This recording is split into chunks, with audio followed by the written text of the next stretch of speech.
हर हर महादेव। देवों के देव महादेव के चरण में प्रणाम करता हूँ। दुर्गा माँ के चरण में प्रणाम करता हूँ। सरस्वती माँ के चरण में प्रणाम करता हूँ। गणेश भगवान के चरण में प्रणाम करता हूँ। गुरु भाई गुरु बहनों के चरणों में प्रणाम करता हूँ। गुरु भाई गुरु बहन, आज एक बहुत ही सुंदर शिव चर्चा गीत और शिव गुरु भजन गाने जा रहा हूँ, जिसे कृपया ध्यान से सुनिएगा। भजन बहुत ही सुंदर और अच्छा है, इसलिए भजन को लास्ट तक सुनिएगा। पूरा भजन सुनने से ज्ञान होता है और अधूरा सुनने से शिव गुरु का अपमान मिलता है। कृपया इसलिए भजन को अंत तक सुनिएगा। एक शिव शिष्या अपने शिव गुरु से क्या शिकायत कर रहे हैं, जो इस भजन के माध्यम से आपको सुनाने जा रहे हूँ। कैसन दुनिया बनवला है तो शिव गुरु समझ में आवत नइखे, कि कैसन दुनिया बनवला है तो भोले बाबा समझ में आवत नइखे।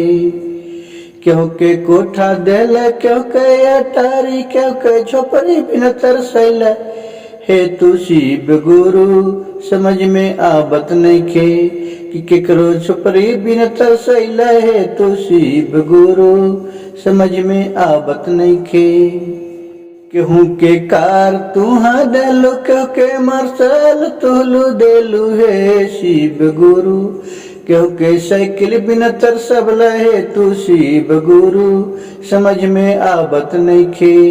कैसन दुनिया बनवला है भोले बाबा समझ में आवत नइखे। क्यों के बेटा देलू, क्यों के पोता, क्यों के नाती और नतनी शिव गुरु, क्यों के पोती, क्यों के बेटी बिन तरसैल है भोले बाबा समझ में आवत नइखे। कैसन दुनिया बनवला हो शिव गुरु समझ में आवत नइखे। कैसन दुनिया बनवला हो शिव गुरु समझ में आवत नइखे। केहू कोठा ऊपर कोठरी, केहू महल के तैयारी, के कोठा ऊपर कोठरी और क्यों के महल के तैयारी, क्यों के झोपड़ी बिन तरसौला है तू शिव गुरु समझ में आवत नइखे। क्यों के झोपड़ी बिन तरसैला है तू शिव गुरु समझ में आवत नइखे।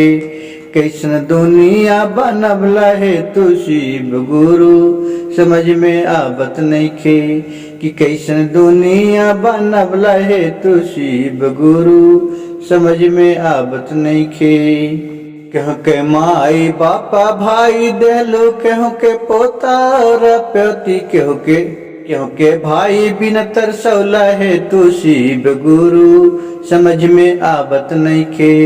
केहू के भाई बिन तरसौला है तू शिव गुरु समझ में आवत नइखे। कि कैसन दुनिया बनवला हो भोलेनाथ, कैसन दुनिया बनवला है तू शिव गुरु समझ में आवत नइखे। केहू धाध बारह कहलू, केहू पानी बिन तरसैला है तू शिव गुरु समझ में आवत नइखे। कैसन दुनिया बनवला है तू शिव गुरु समझ में आवत नइखे।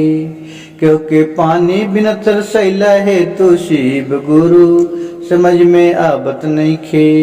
कैसन दुनिया बनवला है तू शिव गुरु समझ में आवत नइखे। क्यों के बैंक भर रुपया देलू, केहू के बैंक भर रुपया देलू, क्यों के खाइल बिन तरसैल है तू शिव गुरु समझ में आवत नइखे। कैसन दुनिया बनवला है तू शिव गुरु समझ में आवत नइखे। क्यों के बेटा और बेटी, क्यों के पोता और पोती, क्यों के बेटा और बेटी, क्यों के पोता और पोती, क्यों के कुखिया बिन तरसैल है तू शिव गुरु समझ में आवत नइखे।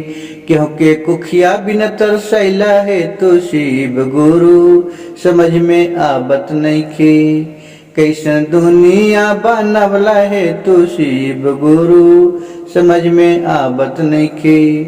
कैसन दुनिया बनवला है तू शिव गुरु, समझ में आवत नहीं खे।